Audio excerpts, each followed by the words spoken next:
Welcome to UPSC pathway. मैं हूं अंकित अग्रारी। Topic की न्यूज में आज हम लोग डिस्कस करेंगे Russia stop gas supply to Europe. क्या रीजन है कि जिससे कि रसिया जो है वो अपना सप्लाई, गैस का सप्लाई यूरोप में बंद कर दिया, स्टॉप कर दिया। इसके पीछे क्या रीजन है, इस वीडियो के माध्यम से हम लोग समझेंगे। और यहाँ पे बात यह है कि रसिया का जो शेयर हुआ करता था यूरोप में पूरा गैस सप्लाई का, वो 35% हुआ करता था, जो अभी घटकर कितना पे आके पहुंच गया है, 8% पे। इस वीडियो के माध्यम से हम आपको सब बताएंगे क्या रीज़न है, इसमें यूक्रेन का क्या रोल है। और ये आपका मेंस एंड प्रीलिम्स दोनों के लिए काफ़ी ज़्यादा इम्पोर्टेंट टॉपिक है। ओके, कहीं ना कहीं जो चीप रशियन गैस हुआ करता था वो यूरोपियन यूनियन के लिए इंड्स हो चुका है, और जो किसके माध्यम से होके जाता था, यूक्रेन से होके जाता था। ठीक है, व्हाट हैज हैपेंड, क्या हुआ, Russian gas supply sent to Europe via Ukraine for more than 40 years. जो गैस का सप्लाई लगभग 4 साल से ज़्यादा यूक्रेन के माध्यम से होके यूरोप में जाता था, उसको अभी वेडनेसडे को, मतलब यही 1 जनवरी को रोक दिया गया है। रीजन क्या था, वो लोग का 5 ईयर का वो बना था, मतलब एक कॉन्ट्रैक्ट होता है, एक एग्रीमेंट होता है। कहीं ना कहीं वो एग्रीमेंट क्या हो चुका है, कंप्लीट हो चुका है। जो लास्ट एग्रीमेंट बना था वो 2020 में बना था। ठीक है, अब 25 में उनको रिन्यू करना था, बट वो लोग रिन्यू नहीं करते हैं, मतलब दोनों कंट्री रिन्यू नहीं करते हैं। ओके, ये जो रेड कलर में आपको दिख रहा सब, ये सब गैस पाइपलाइन है, ये यूरोप है। ठीक है, यूरोप का गैस का पाइपलाइन है, आप इसको अच्छे से देख सकते हैं यहाँ पे। Why has Russian gas to Europe stop, क्यों रोका गया, क्या रीजन है कि जो इसका गैस है, मतलब रशिया का गैस है, यूरोप उसको रोक देता है। आपको मालूम होगा यूक्रेन और रशिया के बीच में 2022 से एक टेंशन चल रहा, मतलब वार चल रहा है। अब इस बीच क्या बोलते हैं यूक्रेन के जो प्रेसिडेंट होते हैं जेलेस्की, वो बोलते हैं कि दिसंबर 19 को अगर रशिया को अपना गैस कहाँ, यूरोप में भेजना है, अगर वो फ्री में भेजता है तो अंटिल मैं उसको परमिशन देता हूँ या उस रोड को कंटिन्यू रखता हूँ। अगर वो फ्री में नहीं भेजता है तो मैं इस सप्लाई को कट कर दूंगा।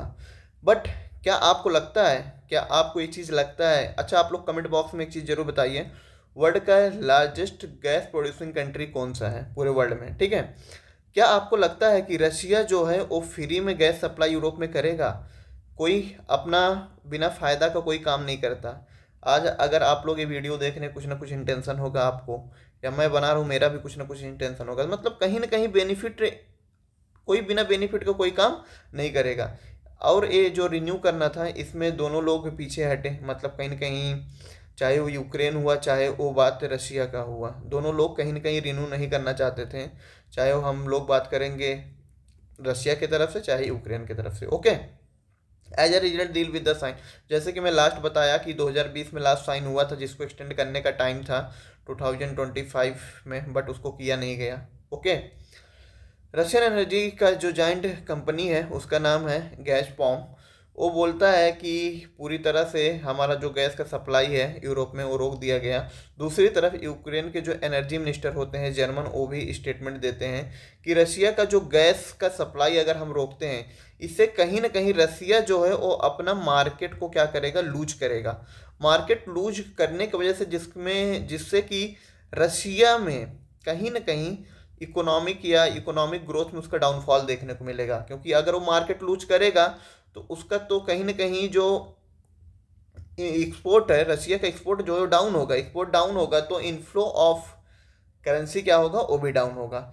इस बीच कहीं ना कहीं Europe has already made the decisions, कहीं ना कहीं ये यूरोप के लिए भी अच्छा नहीं है। अभी आगे समझोगे कि यूरोप के लिए क्यों अच्छा नहीं है, यूरोप पे क्या इफेक्ट पड़ेगा। क्योंकि देखिए विच यूरोपियन कंट्री विल इफेक्टेड, अगर मान लो एक्स है, वाई है, अगर एक्स से कोई प्रोडक्ट वाई के पास जाता है और ये दोनों पास में ही होते हैं, तो यहाँ से कोई भी चीज़ यहाँ पे सप्लाई किया जाएगा तो ईजिली हो जाएगा। अगर उसी चीज़ को हम यहाँ से सप्लाई करेंगे तो डिस्टेंस काफ़ी ज़्यादा होगा, जिससे कि कॉस्ट क्या होगा, हाई पड़ेगा। तो वही चीज़ यूरोप के लिए भी हो रहा है। यूरोप क्या हो रहा है, रशिया में पास में होने के बजाय उनका कॉस्ट जो होता था वो कम होता था। अभी यहाँ पे समझ में आएगा कि ऑस्ट्रिया, स्लोवेकिया एंड मोल्दोवा, ये 3 कंट्री बहुत बुरी तरह इफेक्ट हो रहे हैं। कहीं ना कहीं ये तीनों कंट्री का जो यूक्रेन के थ्रू पाइपलाइन था वो हाई सप्लाई करता था। ऑस्ट्रिया है was receiving most of it gas from the Russia, by Ukraine, while the Slovakia was getting gas amounting of the 2/3 of the its annual demand। Slovakia जो था वो 2/3 उसका जो पूरा एनुअल डिमांड होता था वो कहाँ से आता था? यूक्रेन के पाइपलाइन के थ्रू। ओके, यहाँ पे आप देख सकते हैं ये है यूक्रेन, ये है मोल्डोवा, ये है स्लोवेकिया, ये है ऑस्ट्रिया। कहीं न कहीं जो यूक्रेन के थ्रू पाइपलाइन था ये तीनों कंट्री में मोस्ट ऑफ गैस को सप्लाई करता था। ओके, अगर हम लोग बात करेंगे स्लोवेकिया के प्राइम मिनिस्टर, वो बोलते हैं कि जो अगर हम लोग दूसरी जगह से गैस को मंगाते हैं या गैस का इंपोर्ट कराते हैं कोई भी जगह से, ऑल्टरनेटिव रूट से अगर हम लोग गैस को इंपोर्ट कराएंगे तो इससे कहीं ना कहीं उनका रेवेन्यू क्या हो जाएगा? कम हो जाएगा। एक रीज़न ये भी है, कहीं ना कहीं उनको जो पेमेंट करना पड़ेगा वो भी ज़्यादा पेमेंट करना पड़ेगा। कहीं ना कहीं इससे स्लोवेकिया मतलब ये जो तीन कंट्री का भी हम लोग बात कर रहे हैं, ये तीनों कंट्री पे बहुत ज़्यादा खराब इफेक्ट देखने को मिलेगा। और अगर मोल्दोवा का बात करेंगे तो वहाँ पे डिक्लेयर हो चुका है स्टेट ऑफ इमरजेंसी। मतलब कहीं ना कहीं ये बहुत बैड न्यूज है मोल्दोवा के लिए, क्योंकि मोल्दोवा में अगर स्टेट इमरजेंसी लग चुका है, कहीं ना कहीं वहाँ पे इन्फ्लेशन भी देखने को मिलेगा, हाई फाई इन्फ्लेशन देखने को मिल सकता है। क्योंकि जितने भी चीज़ें चलती हैं वो आज के टाइम पे एनर्जी पे डिपेंडेंट है। अगर एनर्जी शॉर्टेज होता है कोई भी कंट्री के अंदर में, तो हम सबसे पहले वहाँ का कमोडिटी का प्राइस क्या होगा? इंक्रीज हो जाएगा। अगर कमोडिटी का प्राइस इंक्रीज होगा तो पब्लिक को इफेक्ट पड़ेगा, और पब्लिक गवर्नमेंट के सामने क्या करेगा? जाके मार्च करना स्टार्ट कर सकता है, पब्लिक प्रोटेस्ट करना स्टार्ट कर सकता है, मतलब कुछ भी कर सकता है, जिससे कि कहीं ना कहीं वो कंट्री में जो सिचुएशन होगा वो बहुत ख़राब सिचुएशन आगे देखने को हम लोग को मिल सकता है। Okay, has Russia gas supply to Europe completely stop it. मतलब जो रशिया का गैस सप्लाई करता था, रशिया जो गैस सप्लाई करता था यूरोप में, क्या वो पूरी तरह से बंद हो चुका है?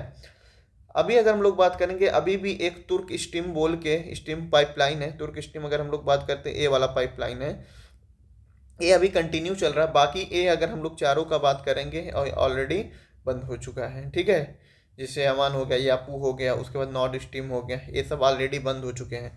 अभी अगर हम लोग एक्टिव का बात करेंगे तो तुर्क स्ट्रीम जो है वो एक्टिव पाइपलाइन है। तो द पाइपलाइन हैज़ 2 लाइन। अगर हम लोग इसका बात करते हैं तुर्क स्ट्रीम का, इसका 2 लाइन है। एक जो है वो डायरेक्टली तुर्की में सप्लाई करता है, मतलब वहाँ का जो डोमेस्टिक मार्केट है। दूसरा जो सप्लाई करता है वो सेंट्रल यूरोपियन में करता है, including Hungary and the Serbia. ठीक है, ये समझ में आया यहाँ तक? Before the outbreak of the Russian Ukraine war in February 2022, अगर हम लोग पहले बात करते हैं 2022 का, जो मार्केट शेयर हुआ करता था किसका? रशिया का, पूरे यूरोप में, वो हुआ करता था 35, जो अभी घट के हम लोग को देखने को मिल रहा ओनली 8%। ये बहुत बैड न्यूज है किसके लिए? रशिया के लिए। रशिया का कहीं ना कहीं जो एक्सपोर्ट है, मतलब गैस का एक्सपोर्ट है, उस पर भी बहुत ज़्यादा इफेक्ट देखने को हम लोग को मिलेगा।